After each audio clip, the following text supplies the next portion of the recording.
even more determination than before.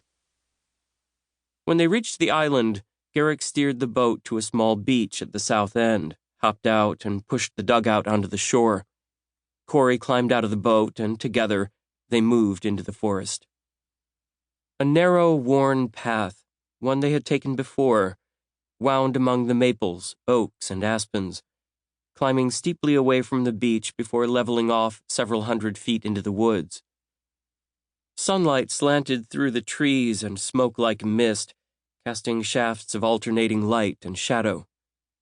The drumming of a woodpecker echoed through the woods, and a thrush sang from a hidden perch.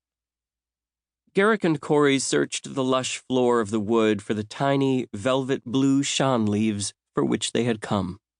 It grew as a vine, low to the ground, snaking inconspicuously among the leaf litter and other shrubs. But Garrick had learned long ago to discern its sweet, cool fragrance amid the musty smells of loam and moss and new growth. Many in western Tobyn-Ser used the dried leaves as a seasoning. Some chewed shan as they found it. Healers coveted the herb for its restorative properties, either as a draught or in poultices. In all forms, it was a precious market item. Garrick planned to trade most of what they found this morning with an Aborigine trader who had promised in return to deliver several yards of a fabric Shayla had admired. They could never have afforded such material on what they earned from Garrick's fishing and Shayla's basketry. Garrick had told Shayla as much. But with this shan, Garrick couldn't wait to see the expression on her face. He and Corey crept through the forest, filling their sacks with leaves, the boy covering the area to the right of the path, Garrick harvesting leaves to the left. After nearly an hour, Garrick returned to the trail and called to his son. "How are you doing, Corey?" "Fine," the boy called back. Moments later, he stood in front of Garrick, breathless, cheeks flushed. "Look how much I got." He opened his sack, which was fat with blue leaves. The aroma enveloped them. "Well done," Garrick said. "But let's leave a few for next time, all right?" Corey nodded. "I'm hungry anyway." "Again?" Garrick asked, pretending to be amazed. The boy nodded, laughed. The two of them started back toward the boat. They had only taken a few steps, however, when Garrick heard something behind them. He turned and saw, through the branches and mist, a distant figure, walking among the trees, approaching. The stranger was tall and lean, and carried himself with an easy grace. He wore a hooded cloak of deep forest green, and carried a long staff on top of which was mounted a glowing crimson stone. On his shoulder sat a great, dark bird.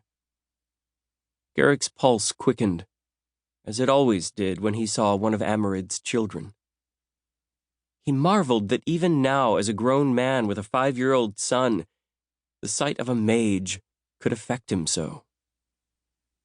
"What is it, Papa?" It took Garrick a breath to find his voice.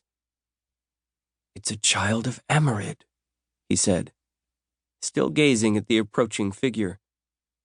He didn't recognize the man, and he had never seen a hawk or owl as large or as dark as the one this mage carried.